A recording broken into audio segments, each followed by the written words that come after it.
Los familiares y abogados del ingeniero Aquiles Christopher, ex fiscalizador de la, pudiera decirse, extinta o reformada OISOE, detenido en el caso Antipulpo, acudieron a la Procuraduría General de la República a depositar por tercera vez la solicitud de que sean ponderadas pruebas y circunstancias a descargo, así como que él mismo sea interrogado para arrojar claridad sobre su situación.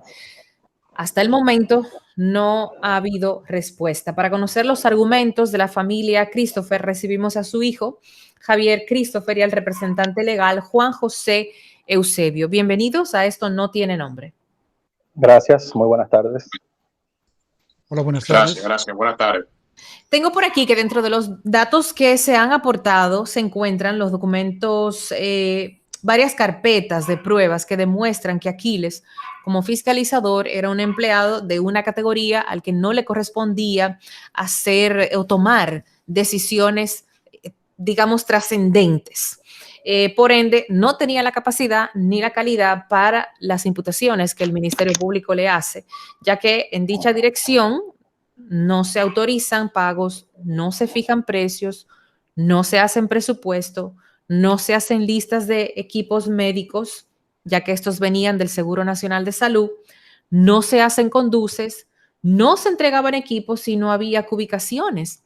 Entonces, si había tan poco rango de acción dentro de las competencias del puesto del señor Christopher, ¿cómo es que se llega a vincular en este caso? ¿Qué es lo que alega el Ministerio Público? Y a mí me gustaría también que le explicaran a todos los oyentes cuáles eran las funciones de ese puesto, para que la gente entienda cuáles eran las limitaciones de ese puesto. Bien, paso a explicar desde el punto de vista legal qué es lo que plantea el Ministerio Público con relación al ingeniero Aquiles Christopher, cuál era su función, sobre lo cual Javier podrá explicar un poquito más, ya que él es ingeniero y experto en todos esos temas. Desde el punto de vista legal les explico. El Ministerio Público básicamente le imputa al ingeniero Aquiles Christopher supuestamente que recibía los equipos y que realizaba un listado de esos equipos que eran para equipar hospitales del Servicio Nacional de Salud, y que de alguna manera esos equipos, en la información o el reporte de fiscalización, se sobrevaluaban, supuestamente lo sobrevaluaba el ingeniero Aquiles Christopher, o si algunos no estaban, se reportaba como que sí habían llegado y cuando no habían llegado, lo cual es una total falta a la verdad y a la realidad, porque dentro de sus funciones eso no es posible.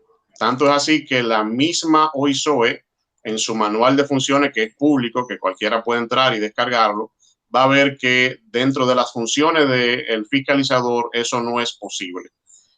Básicamente, el ingeniero Aquiles Christopher como fiscalizador, que lo describe la Fiscalía en su misma solicitud de medida de coerción, es decir, en su mismo proceso de investigación, como un empleado de cuarta jerarquía, que es una forma elegante de decir que es un empleado de quinta categoría, lo que quiere decir que no tiene capacidad para toma de decisiones, y mucho menos fijar precio de equipos ni sobrevaluar equipos, porque él no tenía que ver absolutamente nada que ver con el tema de precio. Hay otro departamento que se encargaban de esa área. ¿Cuál sí era la función del ingeniero Aquiles Christopher? En ciertos casos, de manera muy puntual, la dirección le solicitaba que hiciera una fiscalización. ¿Y qué es la fiscalización? Una especie de control interno de supervisión para ver si las cosas andan de manera correcta. En aquellos hospitales y obras en que se le solicitaba, él se transportaba o iba con su equipo o enviaba a su equipo y hacían un levantamiento de la documentación que emitían los de otro departamento y una comprobación física en el lugar de los equipos que estaban. Le tomaba fotos a los equipos y hacía un informe de lo que él verificó en el lugar, reportándole a sus superiores lo que encontró y lo que no encontró. De manera que este informe era una especie de control interno, pero ese informe no tenía absolutamente nada que ver ni con la compra de los equipos, ni con el pago de los equipos. Es decir, que en ese sentido entendemos que ha habido una confusión, vamos a querer llamarlo de esa manera, por parte del Ministerio Público, que ha desnaturalizado cuáles eran sus funciones y su real alcance dentro de sus funciones en la OISOE.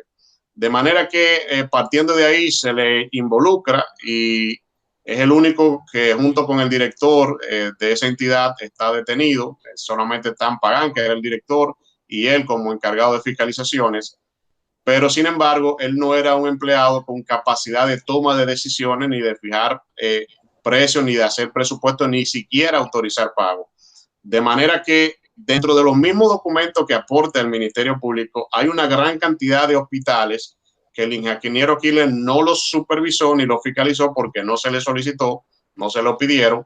Y de igual manera el proceso se hizo igual y se les pagó a todos esos proveedores, porque como le digo, hay una confusión en el Ministerio Público y de su función no era necesaria, ni obligatoria, ni esencial para el tema de los pagos. ¿Qué es lo que encontró el Ministerio Público y qué toman como base para detenerlo? Bueno, que un año después de él haber hecho algunos de esos informes, un equipo nombrado recientemente en la Dirección de Fiscalización de OISOE se traslada a uno de los hospitales y dice, bueno, en el informe dice que habían tales equipos, pero cuando fuimos al lugar no los encontramos. Algunos, por lo menos un 5%, digamos, de algunos de esos equipos. Pero ¿qué no puede haber pasado en un año de tiempo en un hospital? El mismo Servicio Nacional de Salud en muchas ocasiones solicita que algunos equipos sean trasladados a una área determinada o incluso a otro hospital. Eso perfectamente puede haber pasado. Pero además también los mismos hospitales de manera interna mueven los equipos de un lugar a otro y muchas veces lo deterioran. Todos sabemos en el país que vivimos que normalmente no se le da mantenimiento a nada, que esté dañado o quizás sustraído alguno de esos equipos, pero sin embargo los conduce de esos equipos los firman las personas del Servicio Nacional de Salud que recibían los equipos, y a lo primero que habría que preguntar e investigar es a esa persona que firmó que recibió esos equipos y hacer una investigación a ver qué sucedió. De manera que ellos mismos lo que hacen ese informe dicen que no están seguros de qué fue lo que sucedió, que es una investigación preliminar, pero que más adelante la van a completar. Y con esa información superficial y baladí es que le hacen un expediente al ingeniero Aquiles Christopher. Además, han señalado que no se llegaba al ingeniero Pagán, sino era a través de Aquiles, lo cual es falso, porque de hecho la oficina de Aquiles estaba a 2 o 3 cuadras separada del edificio principal donde estaba el ingeniero Pagán. Entonces entendemos que en el caso de él ha sido hasta cierto punto un atropello, porque las pruebas que hay no evidencian absolutamente nada en su contra. Además también, oigan, 2 graves errores que cometió. ¿Y cuál es la razón o lo que ellos establecen para que permanezca detenido, encarcelado? Bueno, le dan el mismo tratamiento que a todos los demás, como que si el nivel de participación de él tuviera el mismo nivel de responsabilidad que absolutamente todos los demás, que tienen puestos y funciones totalmente distintas, y a él, que es un empleado de cuarta jerarquía, como ellos mismos lo describen. Entonces, 2 de los errores fundamentales que ellos cometieron es que en la orden de allanamiento, para justificar la orden de allanamiento, citan un apartamento, el apartamento que dicen que, ahí está Javier enseñando la orden de allanamiento, donde citan ese apartamento, diciendo que con su sueldo él no podría haber pagado ese apartamento. ¿Y saben qué resulta? Que ese apartamento él lo había adquirido en el año de 1999 y nosotros tenemos el certificado de título, que también lo tiene Javier ahí y lo está mostrando en pantalla. En el año de 1999, ese error grave cometieron para justificar la orden de allanamiento. Y permítame también... Algo. Sí, adelante, Javier. Sí, yo quisiera hablar algo sobre... Primero, usted ya explica bastante bien la parte de fiscalización, ha trabajado bastante con nosotros ya, y se ve que ya el tema lo comprende bastante bien. Pero yo quisiera puntualizar algo. Un fiscalizador, aquí, en este caso y en cualquier otro, es un revisor, no es un ejecutor.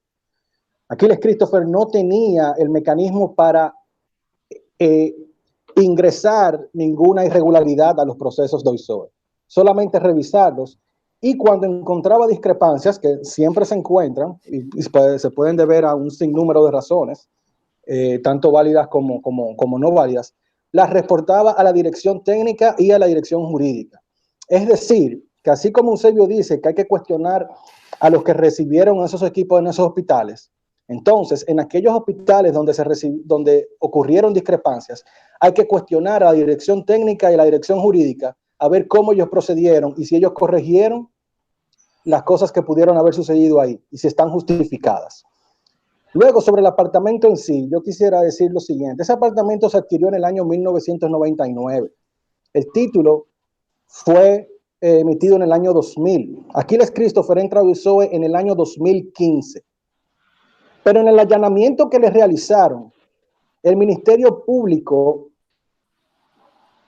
se llevó los documentos que comprueban que ese apartamento fue saldado en el año 2009, es decir, 6 años antes de entrar a OISOE. O sea, el Ministerio Público tiene en sus manos en este momento la documentación legal emitida por sentencia, por tribunales de este país, que muestra que ese apartamento fue adquirido y saldado años antes de entrar a la institución.